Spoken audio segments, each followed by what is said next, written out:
አሁን ግን የተለቀቀው ሁላችንም አስቆርፎናል። እሸቱ አጥፍቶ እንኳን ቢሆን ሊያረጉ መጡ ከተማ ድረስ ምን ሊያረጉ ሰው ለማማት ለመቦጨቅ ከተማ ድረስ መጡ። እሸቱ ለመሳደብ ከተማ ድረስ እግዚአብሔር ያሳያችሁ። በጣም ታሳፍራላችሁ። እግዚአብሔር ምስክሬ ነው። እፈሩ ብትችሉ ይሄን ቪዲዮ አስወርዱት። የምንሰማቸው ወሬዎች በጣም የሚዘገኑና በጣም የሚያጸይፉ ናቸው። እኔም ማቀው ኢትዮጵያዊነት ይሄ አይደለም። አክሱም ላይ የተፈጠረውን ሰምተናል። እንዲሁም ደግሞ አሁን ደግሞ በቅርቡ ደግሞ አርሲ ላይ የተፈጠረውን ነገር ሁላችሁም ሰምታችኋልና ጋይስ እንግዲህ እንዲህ አይነት ማስታወቂያዎችን በውጪ ሆስቶች ነበር የምናየው። አሁን የሀገራችን ልጅ አዶናይ እንግዲህ ያው ከአዲዳስ ጋር ማስታወቂያ ሰርቷል ማለት ነው። ይሄን ውድድር የምታዘጋጁት ለወጣቱ አስባችሁ ተጨንቃችሁ ምናምን እንደሆነ አታስመስሉ። ጌታቸው አሹና የነሱ ቲሞች በሆነ መልኩ ያንን ውድድር ፑል አድርገው ያመጣውን አቴንሽን ያመጣውን ገንዘብ ስላያችሁ ስለሰማችሁ ነው እንጂ ወጣቱ ድራማ አትስፉብን እባካችሁ። እሺ ጋይስ ኢትዮ ፋይት ናይት እና ኢቲኤፍሲ በአንድ ቀን በመካሄዳቸው ነሐሴ 23 ሁለቱም አንድ ቀን በመካሄዳቸው ብዙ አይነት ኮንትሮቨርሲ እና ብዙ አይነት ኮሜንቶች ስትሰጡ አይቻለሁና ለሱ መልስ ልስጥበት ብዬ። ሰላም ጤና ይስጥልኝ ጋይስ፣ እንደምን ዋላችሁ? እኔ እግዚአብሔር ይመስገን ደህና ነኝ። እንግዲህ እንደተለመደው አዳዲስና ወቅታዊ መነጋገሪያ ጉዳዮችን ይዤላችሁ መጥቻለሁኝ። እስከ መጨረሻ እንድትቆዩ በትህትና እጠይቃችኋለሁኝ። አዲስ ከሆናችሁ ሰብስክራይብ እንዲሁም ላይክ አድርጉ፣ ሁሉም ጋር እንዲዳረስ። ሀሳብ ካላችሁ ደግሞ በስተመጨረሻ ኮሜንት ላይ መስጠት ትችላላችሁ ማለት ነው። እንግዲህ ዛሬ እጅግ በጣም መነጋገሪያ ከነበሩ ጉዳዮች መሃል ኢኤፍኤን እና ኤቲኤፍሲ የነበረው ጉዳይ ነው። ይህንን እንግዲህ አብረን ሆነን የምናየው ይሆናል። ይህንን እንግዲህ የኢኤፍኤን ጉዳይ ልክ ነው ወይስ አይደለም፣ ለቢዝነስ ነው ወይስ ለሌላ ጉዳይ ነው የሚለው እናየዋለን። አብረን ሆነን ብዙ ቪዲዮዎች አሉ። ሌላው ደግሞ እንግዲህ ወንድማችን አዶናይ የአዲዳስን ፕሮሞሽን ሰርቷል። ይህንን ነገር ደግሞ እጅግ በጣም ኢንተርናሽናል ያደረገው ጉዳይ ነው። እንዲሁም ደግሞ ጆን ዳንኤል ስለ አርሲ ጉዳይ አንስቶ ድምጹን አሰምቷል ማለት ነው። እጅግ በጣም ደስ ይላል። ሁሉም አንድ ላይ ቆሞ እዚህ ላይ ማየታችን እጅግ ትልቅ ነገር ስለሆነ ማለት ነው። ሌላው ጉዳይ ደግሞ የወንድማችን ኮሜዲያን እሸቱ ተቃውሞ ደርሶታል ከመነኮሳት አባቶቻችን ማለት ነው። እነዚህ ሁሉንም አብረን የምናይ ይሆናል ማለት ነው። እስከ መጨረሻ አብራችሁ እንድትቆዩ በትህትና ጠይቃችኋለሁ። አዲስ ከሆናችሁ ሰብስክራይብ እንዲሁም ላይክ አድርጉ። ሀሳብ ካላችሁ ኮሜንት ላይ መስጠት ትችላላችሁ ማለት ነው። ወደ ቪዲዮዎቹ እንሻገራለን። መልካም ቆይታ ይሁንላችሁ። ማአመልፍስ ቅዱስ ገብርኤል አባቴ ህይወቴ እናት እንዴት ነሽ? ህይወት ራሷ ነች ጋይስ፣ ራሷ ህይወት ነች። ህይወት አዲሱ ነች ራሷ ጋይስ። ተቀብለኸኝ ነው ግን ጀን እንዴት ነሽ ህይወቴ? ደህና ነኝ እግዚአብሔር ይመስገን። እንደምን ነህ? እግዚአብሔር ይመስገን ደህና ነኝ። እኔ እኮ የላኩልኝ ማርያምን አትቀበለኝም ብዬ ነበር። እንዴ ለምን አልቀበልሽም? እኔ እናት አመሰግናለሁ በጣም። አንቺ ስለላክሽልኝ እኔ አመሰግናለሁ በጣም። አረ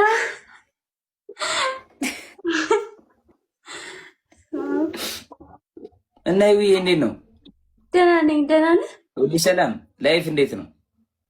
ሸጋ ነው። ደህና ነህ? ሸጋ ነው። እኔም ጋር ሸጋ ነኝ። እኔ እናት አለሁ። እኔ ደህና ነኝ። እዚህ ስቁኛል። ምን ብለው ነው? እና ይውይ በቃ እንገናኛለን። እሺ እኔ እናት። እሺ ፎሎ ባክ ትመልስልኝ ደስ ይለኛል። ይሄው መልስ አድርጌያለሁ። መልሻለሁ። አመሰግናለሁ በጣም። ቻውሽ። ሰላም ቤተሰቦች፣ ዛሬ ለየት ባለ ቪዲዮ ነው የመጣሁት። ፍትህ ለመጠየቅ ነው የመጣሁት። እንግዲህ ሰሞኑን ሚዲያ ላይ የምንሰማቸው ወሬዎች በጣም የሚዘገኑና በጣም የሚያጸይፉ ናቸው። እኔም ማቀው ኢትዮጵያዊነት ይሄ አይደለም። አክሱም ላይ የተፈጠረውን ሰምተናል። እንዲሁም ደግሞ አሁን ደግሞ በቅርቡ ደግሞ አርሲ ላይ የተፈጠረውን ነገር ሁላችሁም ሰምታችኋልና ይሄ ነገር ኢትዮጵያዊነትን አይወክልም። ከዚህ በፊት የነበሩ ኢትዮጵያውያን ሙስሊም ክርስቲያኑ ተከባብሮ ነው ይሄን ሀገር ያቆየልን ለረጅም ዓመታት። አሁን ላይ ግን የምንሰማው ነገር እንግዲህ ኢትዮጵያዊነትን የማይወክል ነገር ነውና የሚመለከተው አካል ይሄን ድርጊት የፈጸሙትን ሰዎች በአፋጣኝ ለሕግ እንደሚያቀርብ አልጠራጠርም። ፍትህ ለእህትና ለወንድሞቼ ይጠይቃሉ። ጆዬ በጣም እናመሰግናለን። እንግዲህ ይህንን ጉዳይ ሁሉም ሰው ወጥቶ ይህንን ሲቃወም እንግዲህ የተሻለ ነው የሚሆነው ለቀጣይ ለመነሳት ይህንን ችግር ምናልባት ሊቀንሰው ይችላል ብዬ አምናለሁኝ። እንግዲህ ጆን ዳንኤል ብዙ ሰዎች ተናግሯል፣ እኔም ተናግሬ ነበረ። ምናልባት ሃይማኖቱ ፕሮቴስታንት እንደሆነ ሰው ሲናገር ሰምቻለሁኝ። ነገር ግን ምንም ይሁን ምንም ፕሮቴስታንት ላይ ለሚደርስ ችግር ኦርቶዶክሳውያን ይህንን መቃወም አለባችሁ። እንዲሁም ደግሞ ወንድሞቻችን የፕሮቴስታንት እምነት ተከታዮች ኦርቶዶክስ ላይ ለሚደርሰው ችግር፣ መገደል፣ እንደዚህ አይነት ነገሮችን መቃወም አለባችሁ። እንዲሁም ሙስሊም ወንድሞቻችንም ጨምሮ ማለት ነውና በጣም ጥሩ ነገር ነው ያደረከው ማለት እፈልጋለሁ እንጂ እንወዳለን። እና ወደ ቀጣይ ቪዲዮ ላሸጋግራችሁና ወደ ኢኤፍኤን እና ኤቲኤፍሲ ጉዳይ ነው። ይህንን ጉዳይ ደግሞ እንግዲህ ብዙ ሰዎች እየተቃወሙት ይገኛሉ ማለት ነው፣ ለኢኤፍኤን ማለት ነው። ይህንን ነገር ደግሞ አብረን ሆነን የምናየው ጉዳይ ነው ማለት ነው። የኔም ሀሳብ እሰጥበታለሁ። መልካም ቆይታ። ይህ መልእክት ለጆኒና ለኢትዮጵያ ሕዝብ ነው ማለት ነው። ጆኒ እግሬ መስተብረኝ ከሆነ አልመጣም። የኢትዮጵያ ሕዝብ ወቁት። ሺባ ልታረገኝ እግሬ ቋንጣ ልታረገው ሲያምርህ ይቅር አልመጣም። ባይሆን እንደዚህ ከሆነ እኔም ቆለጥህን እንዳፈርጥህ ከተፈቀደልኝ፣ አይንህን እንዳወጣው ከተፈቀደልኝ፣ ጆሮህን እንድነክስ ከተፈቀደልኝ፣ እስቶፍ ከቀረበ ኦቨን ከቀረበልኝ ውድድር ውስጥ እመጣለሁ እንጂ እግሬ ልሰብር፣ ኧረ ጉልበቱን ልሰብረዋለሁ መድኃኒዓለም፣ ኧረ እባክህ። እነዚህ የሚቻሉ ከሆነ ቆለጥ ማፍረጥ፣ አይን ማጥፋት፣ ጆሮ መንከስ፣ ቆለጥ ከሆነ እመጣለሁ። ካልሆነ አልመጣም። እግሬ ልሰብረው ሲያምርህ ይቅር ፋራ ሙጭጭ ብለህ እግሬ ልዝህ ሲያምርህ ይቅር ለምን እመጣለሁ? ኧረ ኢትዮጵያ ሌላ አማራጭ አለ እየተባለ እኮ እግሬ ሲያምርህ ይቅር ቆለጥ እንዳፈርጥልህ ትፈቅዳለህ? መልስ እጠብቃለሁ። ዛሬ ገና መልስ እንድትሰጠኝ የምፈልገው ቪዲዮ ይሄንን እንጂ እግሬ ልሰበር አልመጣም። ይኸው እዚህ አሁን እንግዲህ ወደ ግሪክ እየተጠጋው ነው። ላመልጥ ትንሽ ነው የቀረኝ። አበሻ ግን የደረሰ አይታችሁ ነው እኔን ያገኘቻበት። እኛ የምናዘጋጀው ውድድር ዝም ብሎ አይደለም። ሜን ኢቨንት ቲክቶክ ኦትሬ እንዳለ ፕሮፌሽናል ሰው ስናገር ለህዝብ ማሰብ፣ በተለይ ደግሞ ለወጣት ፋይት ማድረግ የቃላ ጨዋታ እንዳልሆነ ዝም ብሎ የአርቲስት ኢቨንት ሳይሆን ትክክለኛ ማርሻል አርትን የሚጠቀስ ነገር ትውልድ የሚቀረጽበት አገር ባንዲራ የሚያውለበ ብዙ ነገር እኔ አይገርመኝም። ግን ይሄ በወጣቱ ስም መነገድና አጉል ለወጣቱ ሐሳቢ መምሰል ግን በቃ በጣም የሚደብር ነገር ነው። አሁን ይሄን ውድድር የምታዘጋጁት ለወጣቱ አስባችሁ ተጨንቃችሁ ምናምን እንደሆነ አታስመስሉ። ጌታቸው አሹና የነሱ ቲሞች በሆነ መልኩ ያንን ውድድር ፑል አድርገው ያመጣውን አቴንሽን ያመጣውን ገንዘብ ስላያችሁ ስለሰማችሁ ነው እንጂ ወጣቱ ድራማ አትስሩብን እባካችሁ። የዛኔ ፌል ቢያደርግ ኖሮ የነጌችና የናሹ ውድድር እናንተ ይሄን ሁለተኛ ኢቨንት ይዛችሁ አትመጡም ነበር።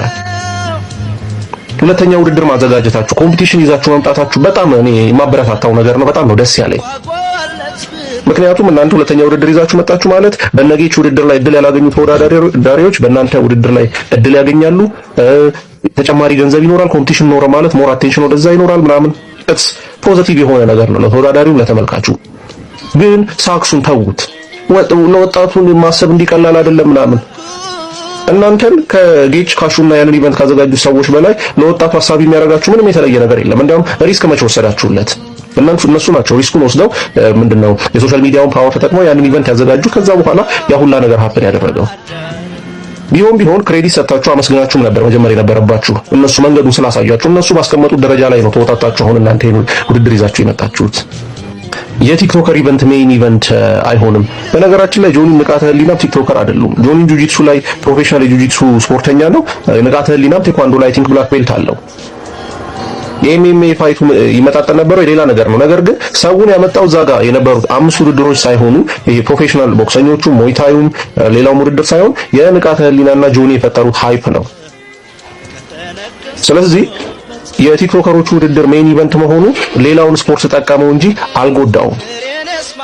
እና የምንናገረውን እያሰብን ብንናገር በጣም ጥሩ ነው። ይሄ እንደዚህ አይነት አኒሞሲቲ እንደዚህ አይነት ምንድነው መጥፎ ተቀናቃኝነት መፍጠር አስፈላጊ አልነበረም።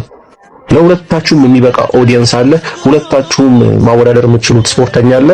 ግን ይሄ መንገድ መረጣችሁ እንደሚያዋጣችሁና ያለን እስቲ ግን እኔ እንዲሳካላችሁ እፈልጋለሁ እመኛለሁ። ይሄ ግን እኔ ከሞትኩ ሰርዶ አይብቀል አይነት ነገር ወሬ ግን ብትውጡ አይጠቅማችሁም። ውልሲ እናያለን። እቺ የቢኒያም ሽብሬን ኢቨንት አዘጋጁና ሁሌ ቢኒያም ሽብሬን ማምጣት ትችሉ እንደሆነ እናያለን። ለማንኛውም እሺ ጋይስ ኢትዮ ፋይት ናይት እና ኢቲኤፍሲ በአንድ ቀን በመካሄዳቸው ነሐሴ 23 ሁለቱም አንድ ቀን በመካሄዳቸው ብዙ አይነት ኮንትሮቨርሲ እና ብዙ አይነት ኮሜንቶች ስትሰጡ አይቻለሁና ለሱ መልስ ልስጥበት ብዬ እንደ አዲስ ቢዝነስ ጀማሪ በዚህ ፍጥነት ቢዝነሳችሁ ኮፒ ሲደረግ አቃለሁ በጣም ፊውሪየስ ያደርጋል። ምክንያቱም ፐርሰናሊም ጌቾ የገባበትን ሊጋል ባትልና ፐርሰናል ቢፎች ስለማቅ ማለት ነው። ይሄንን ዝግጅት ሰክሰስፉል ለማድረግ ኢቲኤፍሲ 01ን ለማዘጋጀት በጣም ክሬዚ የሆኑ ኢነርጂ ድሬኒንግ የሆኑ ሊግል ባትሎችን ፐርሰናል ቢፎችም ነበሩ። ያንን ነገር ሁሉ አሳልፋችሁ በአጭር ጊዜ ውስጥ እንግዲህ እናንተ ያያችሁትን ስትረግል ሳያይ ሌላ ፕሮሞሽን ካምፓኒ ቢዝነሳችሁን አዶፕት አድርጎ ማየት ፊውሪየስ ሊያደርግ ይችላል። ግን ዜር ኢዝ ኤ ብራይት ሳይድ ቱ ኤቭሪቲንግ፣ ለሁሉም ነገር ብራይት ሳይድ አለው ማለት ነው። የነጌቾና ያሹ ጌም ፕላን ከኢቲኤፍሲ 01 የተሻለ ፕሮዳክሽን እና የተዛለ ዝግጅት ዋን አፕ የሚያደርግ የበፊት ዝግጅታቸውን ዋን አፕ የሚያደርግ ዝግጅት ለማዘጋጀት ነበር ፕላናቸው። አሁን ግን their entire ፕላን በሰፊ ሬንጅ አፕሮች እንዲያደርጉት ያደርጋቸዋል። ምክንያቱም ፕሮቮክድ ተደርጓል ማለት ነው። ፈረንጅ ምን ይላል? ዶንት ፖክ ዘ ቤር። ሃይበርኔሽን ላይ ያለን ድብ ፖክ እንደማድረግ ነው። the same night and for fighting promotion organization in the same day ሲያዘጋጅ direct message ሶነጌቹ በዋይድ ሬንጅ ነው ይሄንን ነገር አፕሮች የሚያደርጉት ማለት ነው። ሶ ከኢቲኤፍሲ 01 ብቻ ለማስበለጥ ሳይሆን ከራይቫል ካምፓኒያቸው ቦታው እንዴት ሊገባቸው እንደሚችል ፕሩቭ ማድረጋቸው አይቀርም። ሶ አንድ ከጌታቸው አድማየር ያደረኩት ነገር እስካሁን ወጥቶ የቪክቲም ሜንታሊቲ ይዞ ኮምፕሌን ሲያደርግ ኦር ቢዝነስ አዶፕት ተደረገ ሲል አልሰማው። ሌላ ሰው ወጥቶ ስራውን ፕሩቭ ያደርግለታል እንጂ እሱ ወጥቶ ይሄ ይሻላል ይሄ ነው ሲል አልሰማውትም። ምክንያቱም ብዙ ጊዜ ሰምተናል ቪክቲም ካርድ እየተመዘዘ እዚህ ፕላትፎርም ላይ ብዙ ሰዎች ዊምፕ ሲያደርጉ አይተናል። ሶ ለነሱ አዲስ ነገር ነው ብዬ አላስብም። ኦልሬዲ ኮምፒቲቲቭ የሆነ ኢንዱስትሪ ውስጥ የጂም ኢንዱስትሪ ውስጥ ነው ያሉት። ኢትዮጵያ ውስጥ ብዙ ጂሞች አሉ፣ ግን ዘ ሞስት ሬሌቫንት የሆነው ስዊት ቦክስ በቢዝነስ አፕሮቻቸው ነው። እንዴት አውትሻይን አድርገው ካስተመርን ወደ ራሳቸው መሳብ ያቁበታል። ሶ ለኤምኤምኤ ኢንዱስትሪውም ደግሞ the same kind of business approach ማድረጋቸው አይቀርም። እኔ በኮምፒቲሽን ስትራይቭ የሚያደርግ ሰው እንደሆነ አምናለሁ እና ደግሞ አንደር ፕሬሸርም በቀላሉ ፎልድ የሚያደርግ ነው ሰው ብዬ አላስብም። ለዛ ነው እኔ በጣም ደስ ያለኝ። በቃ መልስ ምቱ ምን ሊሆን እንደሚችል አውቀዋለሁ። በቃላት አይሆንም መልስ ምቱ እንደ ዴና ዋይት እና ኤምቪፒ ማለት ነው። ሶ ኮምፒቲሽን ጥራትን በደንብ ያመጣል ብዬ አስባለሁ። ፋይተሮቹን ፕሮፌሽናሊቲያቸውን ይጨምራሉ። ዌይት ሚስ የሚያደርግ ፋይተሮች አይኖሩም። ትሬኒንግ ካምፓቸውን ሲሪየስሊ ይወስዱታል። ሶ መጀመሪያም ሪኮንሲደር ያላደረጉትን ነገር አሁን እንዲያስቡበት በደንብ እንዲያስቡበት ያደርጋል ብዬ አስባለሁና ያን ያህል ለኢቲኤፍሲ ፈታኝ ነው ብዬ አላስብም። በነገራችን ላይ ጌታቸው እዚህ ጉዳይ ላይ አለማመስገን ንፉግነት ነው ብዬ አስባለሁ። እንግዲህ ይህንን ጉዳይ በእልህ እያደረጉት ያለ ይመስለኛል። ነገር ግን በስተመጨረሻ የምናየው ጉዳይ ይሆናል ማለት ነው። እናንተ እዚህ ላይ ሀሳብ መስጠት ትችላላችሁ። የገንዘብ ጉዳይ ነው ወይስ የእልህ ጉዳይ ነው ብላችሁ ነው የምታምኑት ጋይስ እዚህ ላይ? እና እንግዲህ እስካሁን ድረስ ጌታቸው መልስ አልሰጠም። መልስ ከሱ የምንጠብቅ ይሆናል ማለት ነው። ዞሮ ዞሮ ይህንን ፕሮግራም በአንድ ፕሮግራም ላይ ይካሄዳል ማለት ነው። አብረን ሆነን የምናየው ጉዳይ ነው። ጥሩ ስኬት እንዲሆንላቸው ለቀጣይ ግን ተስማምተው የሚመጡበት እድል ቢፈጠር ጥሩ ነው ብዬ አስባለሁ። እንደዚህ መለያየት ከመጀመሪያው ልክ አይደለም ማለት ነው። እዚህ ላይ ሀሳብ ማስቀመጥ ትችላላችሁ ጋይስ። እንግዲህ ወደ ቀጣይ ቪዲዮ ሳሸጋግራችሁ አዶናይ ወንድማችን ኢንተርናሽናል ሆኗል ማለት ይቻላል። ኢትዮጵያውያን ዘንድ ስናስበው ትልቅ ቁጥር ነው ያለው የኢትዮጵያ ሕዝብና እንግዲህ የአዲዳስ ፕሮሞሽን ደግሞ አዶናይ ሰርቷል። ይህንን ነገር እንግዲህ ለነሱ እጅግ በጣም ትልቅ ነገር ነው። በኢትዮጵያውያን ዘንድ ተወዳጅ ስለሆነ አዶናይ ለነሱ ይህንን በማሰብ ይህንን በማወቅ ነው እንግዲህ ፕሮሞሽን እያሰሩት ያለው ማለት ነው። እና አዲዳስ ሁላችንም የምናውቀው ትልቅ ካምፓኒ ነው ማለት ነው። የእሱን ቪዲዮ እስኪ ልጋብዛችሁና የሰራው ፕሮሞሽን ወደ ቀጣይ ወደ ወንድማችን ኮሜዲያን እሸቱ እንሻገራለን። ጋይስ እንግዲህ እንዲህ አይነት ማስታወቂያዎችን በውጭ ሆስቶች ነበር የምናየው። አሁን የሀገራችን ልጅ አዶናይ እንግዲህ ያው ከአዲዳስ ጋር ማስታወቂያ ሰርቷል ማለት ነው። ብዙ ሰው እንትን እያለ ነበረ፣ ዝም ብሎ ለሆነ ልብስ ቤት ነው ያስተዋወቀው ወይም ዝም ብሎ ልብሱን ስለወደደው ነው ቪዲዮ የሰራበት ብሎ ነበረ። ለምስክርነት እንግዲህ ራሳቸው አዲዳሶች ኮመንት አድርገውለታል ማለት ነው። ጀምረው አሳየን እያሉት ነው እና እንኳን ደስ አለህ አዶናይ።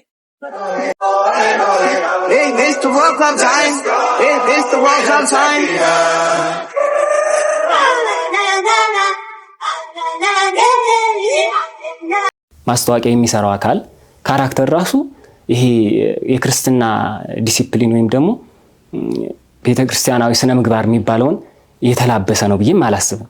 ገዳም ላይ ያን ያክል ፕሮሞት ለማድረግ እዛ ውስጥ ገብቶ መንፈሳችን ተሰብሮ እያዘን የአባቶቻችን ህይወት የእናቶቻችን ህይወት እያሰበን እኔ ለሰዓታት በማልቀመጥበት ቦታ አባቶቻችን እናቶቻችን ይህን መከራ ተቀብለው ለብዙ ዘመን ይኖሩበት ነው ብለህ ራስህን ስብዕናህን የምትገነባበት ራስን የምትፈትሽበት ቦታ ነው እንጂ ልክ ዓለም ላይ እንዳለው ግርግር እጅህን እያወናጨፍክ በተለያየ መልኩ ህብረተሰቡን ምዕመኑ ሊይዝ በሚችል መልኩ የተለያየ ካራክተር እየተጠቀምክ ኦዲየንሱን መያዝ አለበት ብዬ አላምንም።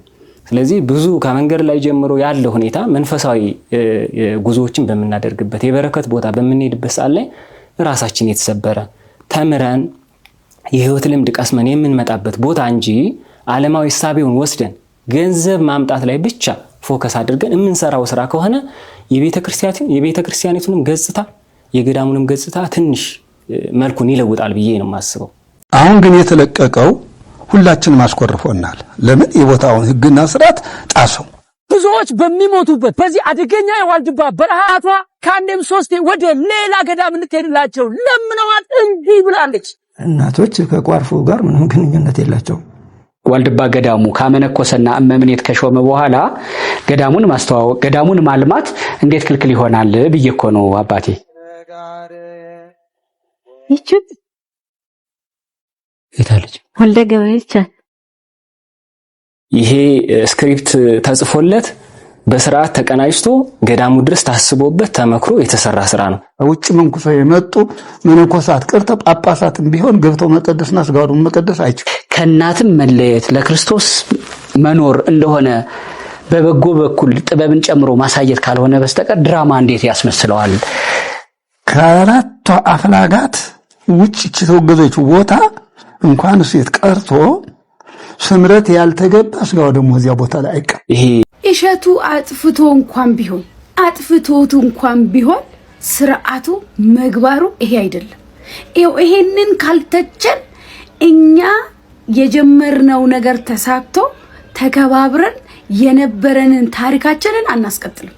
ይሄን እያወቃችሁ ይሄን ቪዲዮ በደንብ ኮፒ ሼር ሊንክ ሪፖስት አድርጋችሁ የትም ወሬ አድርሱ ብቻ። ይኸውላችሁ እነዚህ አባቶች እሸቱ ዋልድባ ገዳም ላይ ሄዶ የሰራውን ቪዲዮ ሁላችንም አይተናል። እንደውም ከዛ ቪዲዮ በኋላ እኔ ለራሴ ምን አሰብኩኝ፣ ምን አይነት እምነት ኖረኝ፣ በቃ እኔ እኮ ኃጢአተኛ ነኝ መቼም አልጸድቅም ብዬ ራሴ ምን አይነት ጠንካራ ሴቶች ምን አይነት ለእግዚአብሔር የታመኑ እናቶች ያሉበት እንደሆኑ ብዙ የተማርኩበት ቪዲዮ ነው እሱ ቪዲዮ። አሁን እሸቱ አጠፋ አላጠፋም አይደለም ፖይንቱ። እሸቱ አጥፍቶ ሊሆን ይችላል እንደ ቤተክርስቲያን ልጅነት እንደ ለቤተክርስቲያን እንደሚሰራ እንደገናም ደግሞ ሐሳቡም ኮንሰፕቱም ለእናቶች ውሃ እንዲገባ ዋናው ሐሳብ እሱ ነው። ከዛ በተረፈ ነው ስለ ልጅቷ አይዲያ የመጣው። ዋናው ግን ውሃ ነው። ዞሮ ዞሮ አሁን መታችሁ እናንተ ከዋልድባ ገዳ ከጎንደር ምናምን ነው ይመስለኛል ወይ ጎንደር ነው ምናምን ከዛ ባህር ዳር ከባህር ዳር አዲስ አበባ በፕሌን መታችሁ ለነገር ከዛ የሆነ ሰው ጋር ተጻጽፋችሁ ስቱዲዮ ተቀጣጥራችሁ እሸቱ እንዲያርጎ እንዲገብቱ አሁን ከናንተ እንደዚህ ይጠበቃል። ከናንተ እንደዚህ ይጠበቃል። እንደው ማን ይሞት እንዲህ ከናንተ ይጠበቃል። እንደው ከናንተ ይጠበቃል። እሸቱ እኮ ልጃችሁ ነው። አንድ ስልክ ደውላችሁለት በአካል እንፈልጓለን ብትሉ እየበረረ ይሄዳል። እንደው ለሐቃችን ለማተባችን እንዴት ነው እንደዚህ ግን ቀሽም የሆናችሁት ግን አባቶች? አሁን እናንተን ብንሰድብ ሰደባችሁ አባት እንዳይባልም ወይዬ አባት እንዲህ እንዳይባል ከፈለገ እንደ አባት ነው መሆን ያለበት። እንደ ሞሎክሴ ነው መሆን ያለበት። ምን ሊያርጉ መጡ ከተማ ድረስ? ምን ሊያረጉ ሰው ለማመት ለመቦጨቅ ከተማ ድረስ መጡ። እሸቱን ለመሳደብ ከተማ ድረስ። እግዚአብሔር ያሳያችሁ። የፕሌን ቲኬት ተቆርጦ በጣም ታሳፍራላችሁ። እግዚአብሔር ምስክሬ ነው። እፈሩ። ብትችሉ ይሄን ቪዲዮ አስወርዱት እናንተ ትክክለኛ አባቶች ከሆናችሁ። እሸቱ ልጅ ነው፣ ልትጠይቁት ትችላላችሁ። ጥፋት ቢኖርበት ጥፋቱ አይደለም፣ ጥፋት ሊኖርበት ይችላል፣ አናውቅም። እንደው ቢሆንበትም ነው። አሳፋሪዎች ናችሁ። ይሄ ነው እናንተ ስግብግብ ገንዘብ የምትፈልጉ። ዘንድሮ መናኝም የለም፣ ጳጳስም የለም፣ ገዳማውያንም የለም። እንደዛውም ደግሞ አንገቱን ደፍቶ ለክርስቶስ ታምኖ የሚኖሩትን በእናንተ አይነቱ ነው የሚሰደበው። በእናንተ ነው ቤተክርስቲያኗ የተዋረደች እድሜ ልኳን የተሰደበች ያለችው። በእኛ ራሱ ብን አይደለም። እኛማ እብድ እንደሆን ህዝቡም ለይቶናል፣ ምድሩቱም ሰማዩም ሰይጣኑም አውቆናል። እናንተ እዛ ውስጥ ተቀምጣችሁ ነው ቤተክርስቲያኗን መከራ እያበላችሁ ያላችሁት። አሁን ከሞሎክስ ይሄ ይጠበቃል? እንደው እኛ ዝቅ ብለን ወርደን አሁን እናንተን እንተች እንደው ሰማይ ከፍ ስንል አያስፈራንም? በጣም ታሳፍራላችሁ። ልጅ ልቀመላኩን በጣም አሳፋሪዎች ናችሁ። በጣም የእሸቱ ወንድማችን እንግዲህ ቪዲዮ ብዙ ሰው ተቃውሞ እያሰማ ነበረ ቆይቷል ቪዲዮ ከለቀቀው። ነገር ግን እነዚህ አባቶች እንግዲህ ዛሬ ነው እንግዲህ ይህንን ቪዲዮ እንዲሰራጭ የተደረገው ማለት ነው። እንግዲህ እህታችን እንደተናገረችው ለመናገር ይህን ያህል ኪሎ ሜትር አቋርጠህ መምጣት ተገቢ ነው ወይ? ምናልባት ለሱስ አማክረውት አልሰማ ብሎ ነው ወይ ይህንን ያህል መንገድ አቋርጦ የመጡት ብሎ መጠየቅ ጥሩ ይመስለኛል። ምናልባት ይህንን ስናቅ ነው ለኮሜዲያን እሸቱ ወይ ደግሞ ለነሱ ለአባቶቻችን መክሰስ የሚቻለው ማለት ነው። እና እንግዲህ እዚህ ላይ ጋይስ የእናንተን ሀሳብ ማስቀመጥ ትችላላችሁ። ይህንን ነገር ልክ ነው ወይ? በእርግጠኝነት እኔ መናገር የምችለው ነገር ቢኖር ወንድማችን ኮሜዲያን እሸቱ እየሰራው ያለው ነገር ልክ አይደለም ብዬ ነው የማምነው። የራሱ የሆነ መንገድ አለው፣ የራሳቸው ቲቪ ያላቸው ይመስለኛል። ስለዚህ እነሱ ራሳቸው በሚያውቁት መንገድ ብዙ ልምድ ይኖራቸዋል፣ ብዙ እውቀት ይኖራቸዋል። እነሱ ራሳቸው ይህንን ስራ ቢሰሩት ጥሩ ነው ብዬ አስባለሁኝ። እንግዲህ ወንድማችን እሸቱ ይህንን ነገር ለቢዝነስ ባትጠቀምበት ጥሩ ነው ብዬ ነው እኔ የምመክረው ወይ ደግሞ ሀሳብ የምሰጠው ማለት ነው። እንግዲህ እናንተ እዚህ ላይ ሀሳብ መስጠት ትችላላችሁ ማለት ነው። ልክ ነው ወይ ወይስ ኮሜዲያን እሸቱ ነው ወይስ እነዚህ አባቶች ናቸው ልክ ናችሁ ብላችሁ የምታምኑት ወይም የምታስቡት? ጋይስ እንግዲህ ሀሳብ መስጠት ትችላላችሁ ማለት ነው። ጋይስ የነበረኝ ቆይታ ይህንን ይመስላል። እስካሁን ከቆያችሁ በጣም አመሰግናችኋለሁኝ። አዲስ ከሆናችሁ ሰብስክራይብ እንዲሁም ላይክ አድርጉ። ሀሳብ ካላችሁ ኮመንት ላይ መጻፍ ትችላላችሁ ማለት ነው። ሰላም ቸር ያሰማን።